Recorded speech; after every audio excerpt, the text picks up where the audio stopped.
살아계신 하나님 아버지, 감사와 찬송과 영광을 올려드립니다. 오늘도 온 우주를 주관하시고 각 한 사람 한 사람의 인생의 생명을 주관하신 하나님께서 이 자리에 있는 저희들에게 생명을 주시고 새로운 한 날을 맞이하게 해주시며 건강을 주셔서 저희들의 발걸음을 아버지의 집으로 또한 옮겨주시니 나올 수 있는 은혜를 주시니 아버지 감사합니다. 아버지 하나님, 이 모양 저 모양 상황과 환경이 있겠지만 이 자리에 나온 한 심령들의 그 마음 중심을 보시고 이 시간 하늘문을 여시고 성령으로 임재하여 주옵소서. 이 시간 하나님의 말씀을 듣겠사오니 우리의 눈과 귀와 입술과 마음과 온 영을 주장하셔서 온전히 하나님의 말씀에 귀를 기울이고 아멘으로 화답하며 마음에 새길 수 있는 시간이 되도록, 받을 수 있는 시간 되도록 성령 하나님 이 시간을 주장하여 주옵소서. 아멘. 예수 그리스도 이름으로 축복하며 기도 올리옵나이다. 아멘. 아멘. 자, 시편 80편은 그 성경에 보면 제목에 아삽의 시라고 되어 있고 지은이를 아삽이라고 밝히고 있고 인도자를 따라 소산님 에두세 맞춘 노래라 이렇게 되어 있어요. 아삽은 다윗 왕과 솔로몬 왕 당시에 오늘날로 말하면 성가대장, 찬양대장입니다.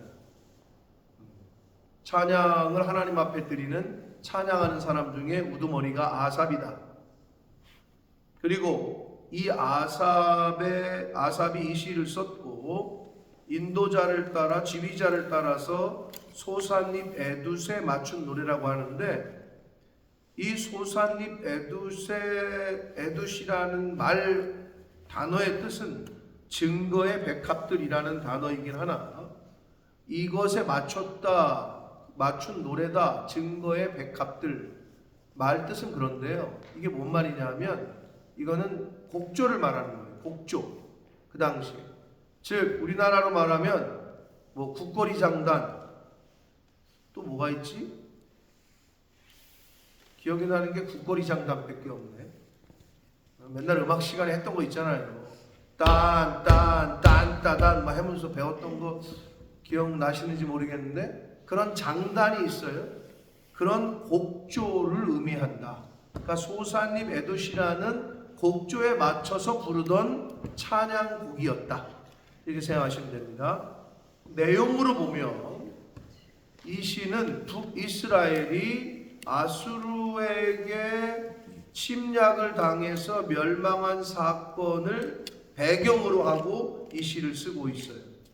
이 시의 내용의 배경은 북이스라엘이 아수르에게 멸망을 당한 사건을 배경으로 하고 있고, 그래서 이 아삽은 하나님과 이스라엘, 하나님과 하나님의 백성들의 관계를 목자와 양의 관계로, 그리고 포도원 주인과 포도원의 관계, 포도나무의 관계, 그러니까 이스라엘을 양으로, 이스라엘 백성들을 포도나무로 그렇게 비유를 하면서 말씀을 합니다. 그러니까 뭐 예수님께서도 목자와 양의 비유를 신약에서 많이 들었지만 구약에서도 이렇게 하나님을 목자로 그리고 우리를 양으로 이렇게 비유하신 내용들이 여러 곳에 나오는데 여기서도 마찬가지입니다. 그러니까 북이스라엘에게 멸망을 당할 수밖에 없었던 이스라엘의 민족의 그 상황과 그것에 대한 구원을 노래하면서 간구하면서 지은 시다. 그래서 이건 분류상 민족적인 애가입니다. 민족을 사랑하는 사랑애자죠.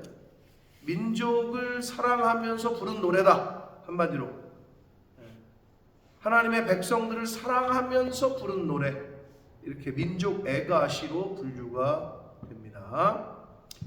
1절부터 3절까지 요셉을 양떼같이 인도하시는 이스라엘의 목자여 이렇게 되어 있잖아요.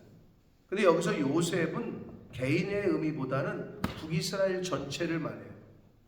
구약 성경에서는 에브라임이 북이스라엘의 지파를 대표하는, 왜냐하면 제일 컸고 강했거든요. 많았고 인구가 근데 그 에브라임이 요셉의 후손이잖아요. 그래서 요셉, 여기서 말하는 요셉은 북이스라엘 지파 전체를 의미한다. 그러니까 북이스라엘을 양떼같이 인도하시는 이스라엘의 목자여, 귀를 기울여 달라. 그룹 사이에 좌정하신 이여, 빛을 비춰도 알라. 그러니까 양과 목자의 관계에 의지해서 구원을 간구하고 있는 내용이 1절부터 3절까지에 나타나는데, 2절 에브라임과 베냐민과 므낫세 앞에서 주의 능력을 나타내사 우리를 구원하러 오소서.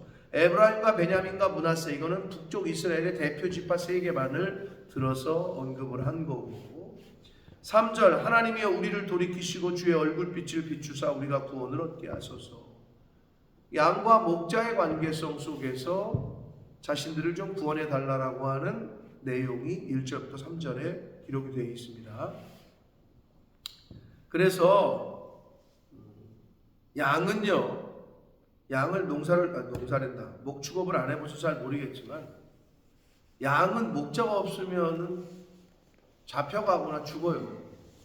나도 직접 양을 기른 장인영 성도님에게 들은 말씀인데, 양이 이렇게 어떻게 하다가 뒤집히잖아요. 배를 하늘을 보고 뒤집히잖아. 혼자 못 일어난대요. 혼자 이렇게 다시 복구를 못 한다는 거야. 난 그걸 처음 아는데. 그래서 양이 어떻게 하다가 뒤집히잖아요. 그러면 그거를 혼자 못 뒤집는데 다시 목자가 가서 이렇게 해줘야 되는데. 그리고 눈도 근시여서 1m밖에 못 본대요. 그러니까 머리를 쳐박고 풀 뜯는 것만 하는 거야. 그러니까 멀리 못 보니까 낭떠러지기로 가고 있는지 아닌지를 모른다는 거예요. 그 얘기를 들으면서 아주 실감나게 얘기를 들었던. 그리고 자기를 죽이러 가서 이렇게 털을 깎고 뭐 하잖아요. 그러면 가만히 있대요. 뭐 발버둥 치지도 않는데 가만히 있대요. 그게 양이라는 거예요. 뭐 하여튼 재밌게 들었던 이야기가 있는데, 양은 목자가 없으면 죽어요. 그래서 목자와의 인도와 돌봄을 거부하는 양에게 돌아오는 것은 고통과 죽음뿐입니다. 이걸 목자와 양에 비유하신 이유가 있어요. 목자 대신 하나님의 인도와 돌봄을 거부하는 양은 고통과 파멸밖에 없다. 이거를 이제 당시에 목축을 행했던 이스라엘 민족들이 잘 알고 있기 때문에 이 비유를 들어서 이렇게 설명을 하십니다. 4절부터 7절까지는 주의 왕과 왕의 백성, 주 하나님과 하나님의 백성과의 관계에 의지한 그 관계를 이야기하면서, 우리가 하나님이 택하신 백성 아닙니까?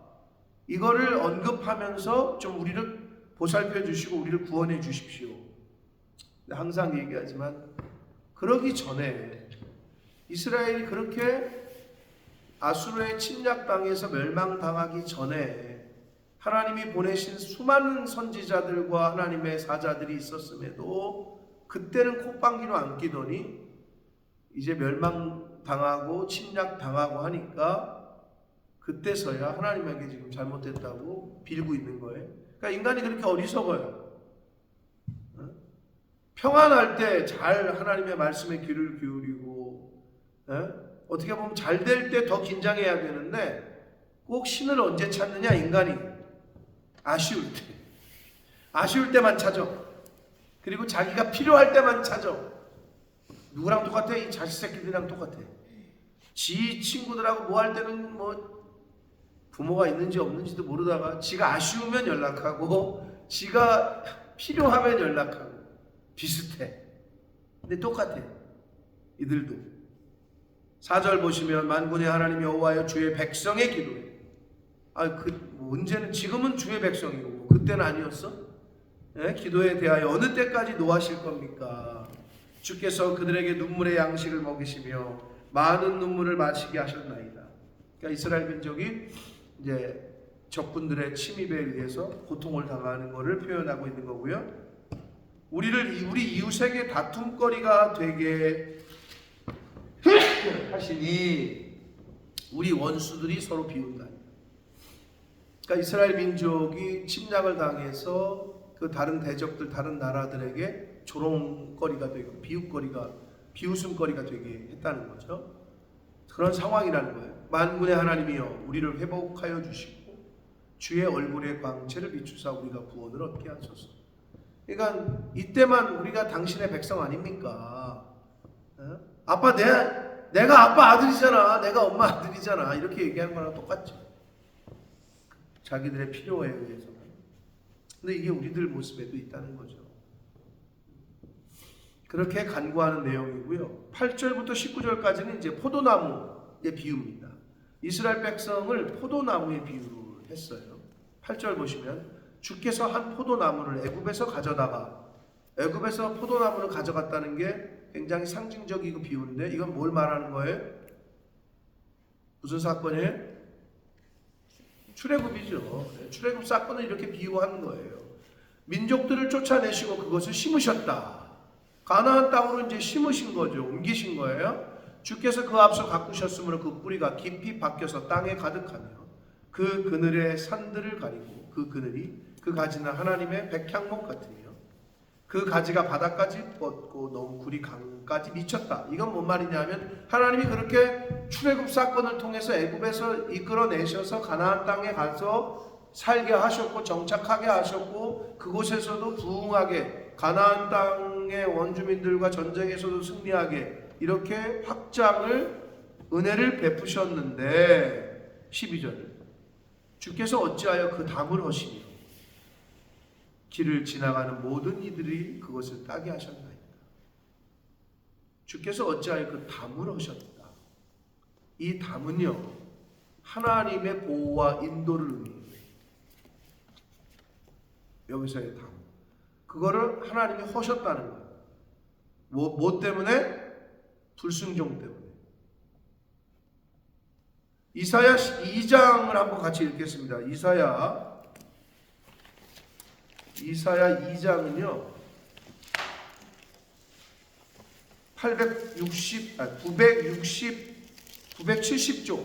969쪽 또는 970쪽에 있어요.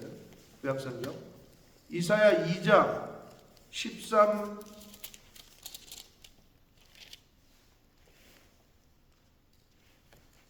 죄송합니다. 이사야가 아니라 뒤쪽으로 가셔서 사사기입니다. 사사기 2장인데 내가 이사야가 아니죠.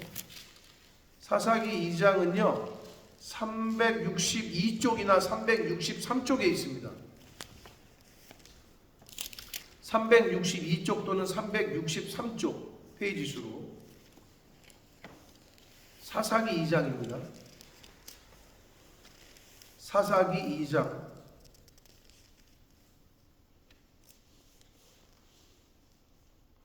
자 찾으셨으면 12절부터 14절까지 한번 보는데 읽겠습니다. 12절 시작 애굽 땅에서 그들을 인도하여 내신 그들의 조상들의 하나님 여호와를 버리고 다른 신들 곧 그들의 주위에 있는 백성의 신들을 따라 그들에게 절하여 여호와를 진노하시게 하였으되 13절 그들이 여호와를 버리고 바알과 아스타롯을 섬겼으므로 14절 여호와께서 이스라엘에게 진노하사 노력하는 자의 손에 넘겨주사 그들이 노력을 당하게 하시며 또 주위에 있는 모든 대적의 손에 팔아 넘기심에 그들이 다시는 대적을 당하지 못하였으며 이렇게 되어 있어요. 그러면 왜 하나님께서 시편의 기자의 아삽의 시에 주께서 그 담을 하셨냐? 즉 하나님의 인도와 보호하시는 그 담을 왜 하셨냐? 불순종 때문에. 하나님은 우리를 보호하시고 인도하시는데 우리를 지키시는 이 집을 보호한다는 건 집 주변에 담을 치는 거잖아요. 경계를 세우고 뭐 도둑이 함부로 못 넘어오게. 그러니까 여기서 말하는 담은요 하나님의 보호하심과 하나님의 인도를 상징하는 거다. 그러니까 우리에게 있는 우리를 보호하시는 하나님의 보호하심과 인도하심이 사라지는 때가 있는데 그게 언제냐? 불순종을.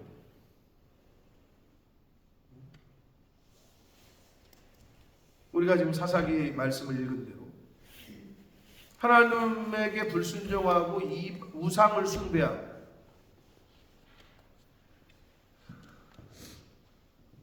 하나님이 우리를 울타리를 쳐주고 계시다. 생명나무에 화영검을 두르셔가지고 지키시듯이 말씀의 검이 우리의 영혼을 지킵니다. 그러니까 말씀의 담을, 말씀의 성벽을 잘 쌓아놔야 된다. 자, 주께서 불순종하는 이스라엘 백성들의 담을 보호와 인도를 끊으시고 그들을 대적들의 손에 넘기셨어요. 그럼 이걸 어떻게 표현했느냐? 13절. 숲속의 멧돼지들이 상해하며 들짐승들이 먹는다. 멧돼지들과 들짐승이 아수르를 비롯한 그 당시의 대적들을 의미하는 거예요. 그러니까 막 침략한다는 거죠. 막 그냥 당하는 거예요. 14절. 만군의 하나님이여 구하옵나니 돌아오소서. 그러니까 처음에 잘하라니까 꼭 이렇게 매맞고 이렇게 맨날 얘기하는 거죠. 하늘에서 굽어보시고 이 포도나무를 돌보소서. 자신들을 돌봐달라는 거죠. 이 포도나무를 돌봐주십시오.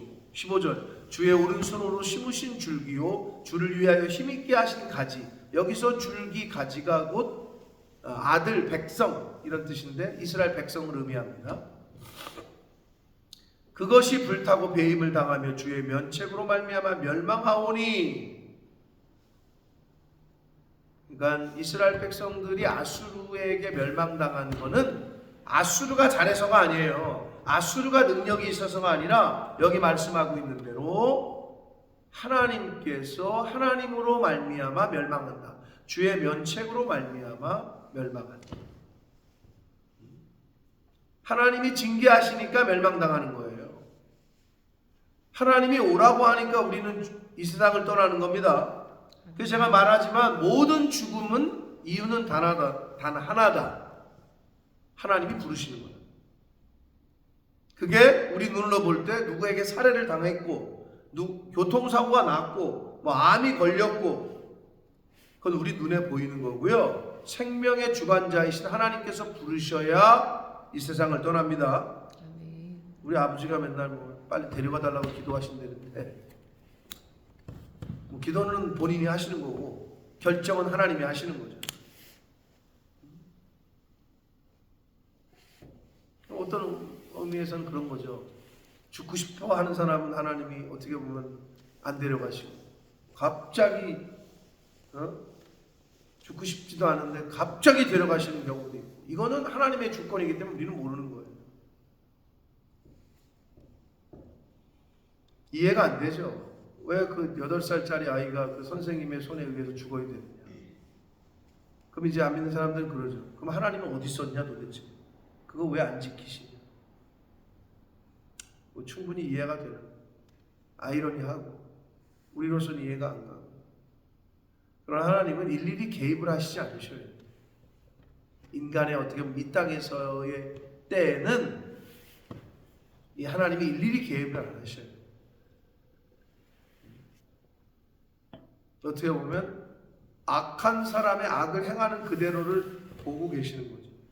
선한 사람이 그럼 하나님이 악을 행하는 건 다 맞고 다 선한 일을 하게 하고 늘 말씀드리지만 만약 그렇게 접근을 하면 인간은 로봇인 거지 우리에겐 자유의지가 없어요.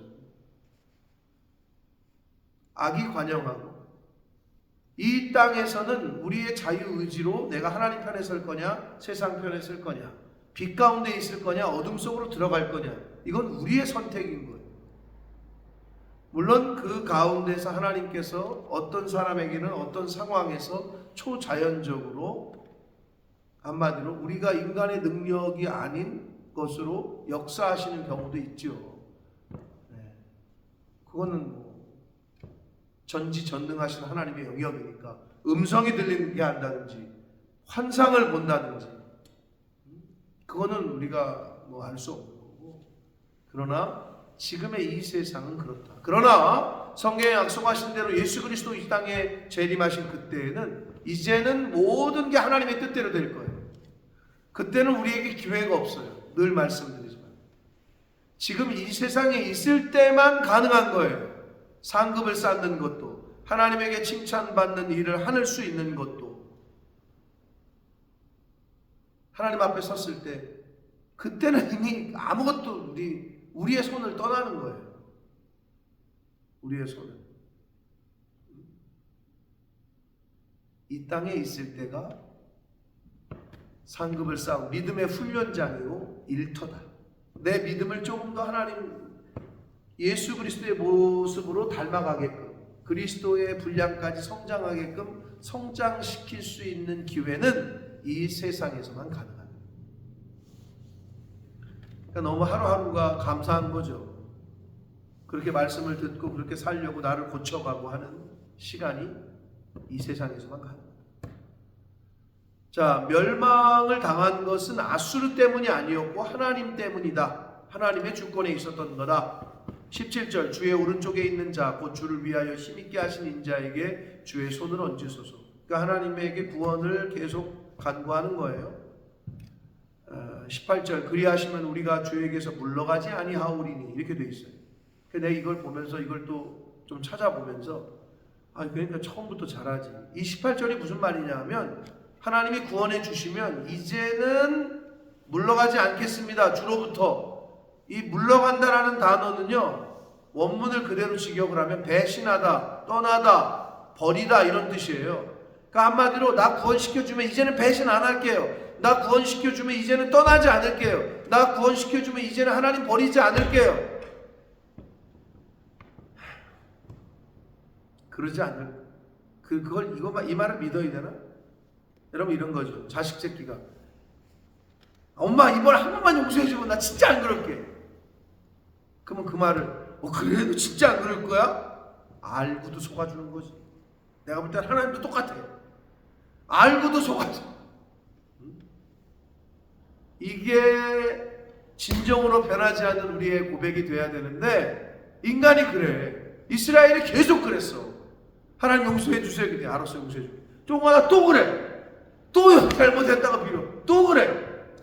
그럼 나 같으면 이런 진짜 것들이 다 있어 이랬잖아요. 하나님도 그러실 수도 있지만 하나님은 못 그래. 왜 그런 줄 알아요? 하나님의 성품은 변함이 없어. 그리고 하나님은 뭐 때문에 그러냐? 언약을 했기 때문에. 하나님의 언약은 하나님은 변개하심이 없어. 인간이 변하는 거지. 인간이 그 언약을 깨는 거지. 하나님은 그 언약 때문에 깰 수가 없는 거야. 꼴보기 싫어도. 네? 언약하셨기 때문에. 우리가 주에게서 물러가지 않겠습니다. 우리가 요번에 나를 한 번만 구원해 주시면 배신하지 않겠습니다. 떠나지 않겠습니다. 버리지 않겠습니다. 안 버리기는 참 그런 의미예요. 그래서 우리를 소생시켜 주십시오. 우리가 주의 이름을 부르리이다. 19절, 만군의 하나님 여호와여 우리를 돌이켜 주시고 주의 얼굴의 광채를 우리에게 비추소서.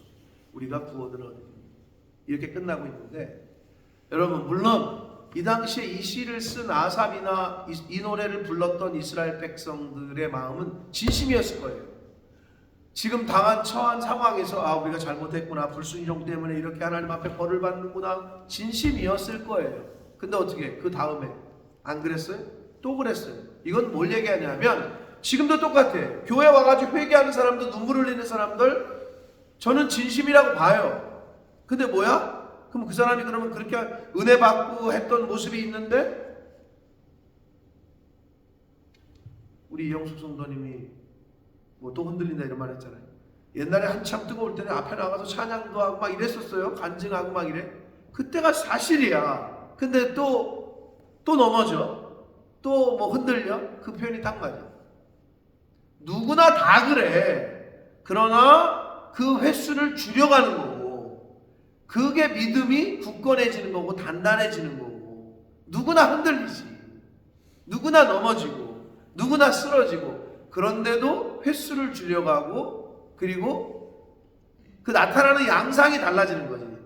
옛날에는 은혜 받은 사람도 하나님을 향하여 원망하고, 은혜 받은 사람도 넘어지긴 넘어지는데 하나님을 원망하는 말을 입 밖에 자주 내다가 입을 다물게 되고, 넘어졌을 때 불평이 아니라 또 일어나서 묵묵히 하나님을 바라보고, 이렇게 조금씩 변화되어져 가는 거를 성화되어져 간다 이렇게 표현하는 거예요.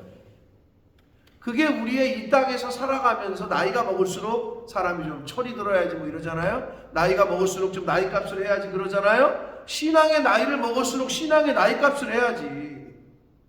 교회를 10년, 20년, 30년 다닌 사람이 이제 처음 온 1년짜리보다 못하다. 이건 말이 안 되는 거예요. 어떤 상황에 직면했는데 예수를 믿은 지 1년 된 사람보다 더 못하게 대응을 한다. 그 환경에 반응을 한다. 그건 아닌 거지. 목사가 돼가지고 어떤 상황이 터지면 이제 어떻게 우리 교회 이제 끝났어요. 막 이제 여기 다 끝났어. 이제 나 못해. 이런 목사를 따르겠냐고 여러분. 똑같은 얘기를 하는 거야. 부모가 돼가지고 어떤 상황이 딱 터지면 그냥 자식 애들한테 할 말 못할 말 다 내뱉고, 그러니 거기서 자란 아이들이 어떻게 자존감이 높고 어떻게 불안하지 않을 수 있겠어요. 비슷한 얘기예요. 이분들의 이 고백은 나도 그때는 진심이었을 거예요. 근데 이스라엘의 역사를 성경을 보면 언제 그랬냐는 듯. 뭐 출애굽 성경 봐보세요. 하나님 우리 하나님이다. 홍해바다 하나 뒀을 때 이런 하나님이 어딨냐. 그래놓고 좀 있다가 우리를 왜 데리고 나왔냐. 우리를 광야에서 죽이려고 그랬냐. 야, 그런 걸 보면 야, 어떻게 인간이 이러지만 그게 나라는 거지. 그게 우리의 모습이라는 거지. 그러니까 그거를 보면서 나를 발견하고 내가 이 세상에 사는 동안에 똑같은 환경에 처했을 때 그러지 말라는 거지. 입을 다물라는 거지. 그래서 여러분, 교회라는 공동체, 그리고 우리가 교회잖아요. 신약에 보면은 내가 교회잖아요. 그리고 넓게 보면은 교회라는 공동체 또는 예수 믿는 사람의 진정한 힘은 뭐냐? 외적인 요새에 달려있지 않다는 거예요. 즉 교회가 사람도 많아졌네, 재정도 많이 늘었네, 야 이제 좀 우리 교회가 뭐 이렇게 힘이 있겠다, 그게 아니라는 거예요. 개인도 마찬가지예요.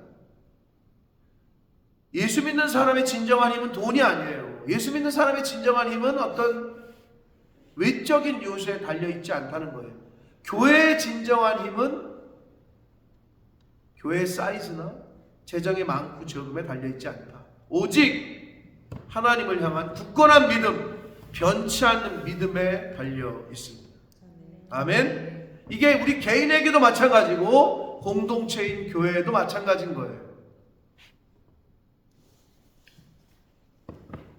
하나님이 보내시려면 우리 경험을 했잖아요. 몇 년 동안 우리가 어떻게 무슨 재정 결산한 것만 봐도, 그 지표만 봐도 우리 몇 명 되지도 않는, 그러면 우리가 최선을 다할 때 하나님도 도우시는 거예요.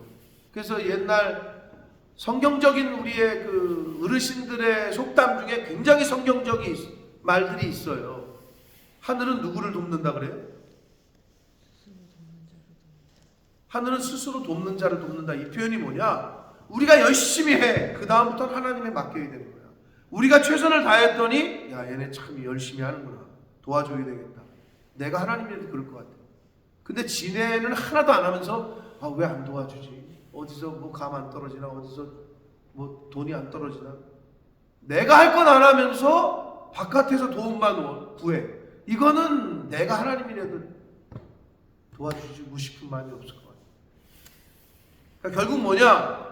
내 하나님 앞에서 흔들리지 않는 믿음을 갖고 있고 굳건한 믿음, 하나님을 의지하는 믿음 있는 사람 한 사람이 있으면, 여러분 여리고서 소돔과 고모라가 왜 망했어요? 거기서 모세가 계속 묻잖아요. 의인 10명을 찾으, 처음에 50명으로 시작했나? 50명으로 시작했어요? 그죠? 100명 아니죠? 그러다가 45명, 그러다가 40명, 30명, 20명, 10명까지 갔잖아요. 그게 얘기하는 게 뭐냐? 하나님이 찾으시는 그 믿음의 사람 한 사람이 없다는 거예요. 근데 그 사람이 내가 되면 됩니다. 아멘? 내가 교회를 그렇게 믿음으로 지키는 사람이 한 사람만 있으면 교회는 망하지 않는 거예요. 그래서 수많은 교수님들과 목회자의 목사님들,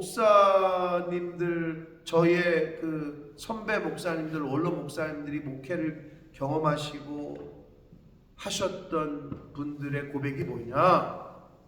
목사가 안 무너지면 교회는 안 무너진다. 근데 목사가 이미 마음을 놓으면 이미 그 교회는 끝났다. 저는 그 말에 동의해요. 목사가 하나님 앞에서 딱 아무도 없더라도, 근데 아무리 많아도 성도가 막 1000명이 되고 2000명이 되고 아무리 많아도 그 목사가 이미 딴 생각을 품고 하나님의 마음을 품지 않고 있잖아요. 그럼 이미 망한 거나 진배가 없는 거예요. 여러분, 교회나 성도의, 예수 믿는 사람의 진정한 힘은 다시 한번 말씀드려요, 외적인 요소에 달려있지 않다. 오직 하나님을 향한 굳건한 믿음과 변치 않는 믿음에 달려 있습니다. 이것을 명심하시고 오늘 하루를 사시고 남은 인생을 살 때에 하나님이 하시고자 하시면 한 방에 해결하신다. 그런데 하나님은 기다리시고 기다리시는 이유가 있다. 내가 아직 준비되지 못한 것들이 있고 내가 아직 하나님 앞에서 통과되지 않은 것들이 있다면 그것이 무엇인지를 알아내서, 그리고 하나님이 인내하는 믿음을, 오래 참음의 열매를 더 맺기를 원하시면 기다리고 있는 거죠. 포도나무에 비유했잖아요. 포도나무는 농부를 기쁘게 하는 건 뭐예요? 포도원 지기를 기쁘게 하는 건 포도 열매를 많이 맺는 거예요. 포도 열매가 많이 맺혀야 농부가 그 포도원을 관리하는 사람이 기쁘겠죠. 똑같아요. 우리가 이 땅에서 성령의 열매를 많이 맺어갈 때 하나님은 기쁘신 거예요. 근데 육체의 열매만 맨날 맺는다. 그건 뭐 포도나무의 일은 포도를 많이 맺는 거예요. 바라기는 성령의 열매를 맺어가시되 거기 나오는 사랑과 희락과 화평과 오래 참음과 자비와 양성과 충성과 온유와 절제, 이 열매들 하나하나를 맺어가는 것이 이 땅을 살아가는 우리의 이유다. 하나님이 우리를 왜 더 하루하루 더 살게 하느냐? 맛있는 거 더 먹고 와라. 너 하고 싶은 거 더 하고 와라. 뭐 이것도 그럴 수 있지만 성령의 열매를, 그리고 예수 그리스도의 모습으로 더 성장하는 훈련을 더하라고 기회를 주시는 거예요. 오늘 하루라는 시간을 더 주셨으니 우리의 믿음을 잘 흔들리지 않는 믿음, 굳건한 믿음으로 유지를 하고 성령의 열매를 맺어가는데 힘쓰고 애쓰는 저와 여러분의 삶이 되기를 예수 그리스도 이름으로 축복합니다. 아멘. 살아계신 하나님 아버지, 감사와 찬송과 영광을 올려드립니다. 아버지 하나님, 오늘도 하루라는 시간을 더 허락하셨습니다. 생명을 연장시켜 주셨습니다. 아버지, 이스라엘 백성들의 모습을 보며 나의 모습을 발견합니다. 아무 일도 없을 때에는 우상 숭배하고 헛짓거리 하다가 꼭 심판당하고 회초리를 맞으니 그때서야 하나님을 찾습니다. 아버지, 범사에 하나님을 찾는 저희들 되게 하시고 아멘. 범사에 감사하게 하시고 아멘. 항상 기뻐하게 하시고 아멘. 쉬지 않고 하나님과 영적인 교제를 하며 대화를 하며 기도하는 제가 되게 해주시고 이 자리에 있는 하나님의 백성들, 새벽 성도들 되어지도록 주님 은혜 내려 주옵소서. 아멘. 오늘도 성령의 열매를 맺어가려고 힘쓰고 애쓰며 그리스도의 장성한 분량에까지 자라가도록 힘쓰고 애쓰겠습니다. 아멘. 저희와 함께하여 주옵소서. 아멘. 예수 그리스도 이름으로 축복하는 기도 올립니다. 아멘. 하늘의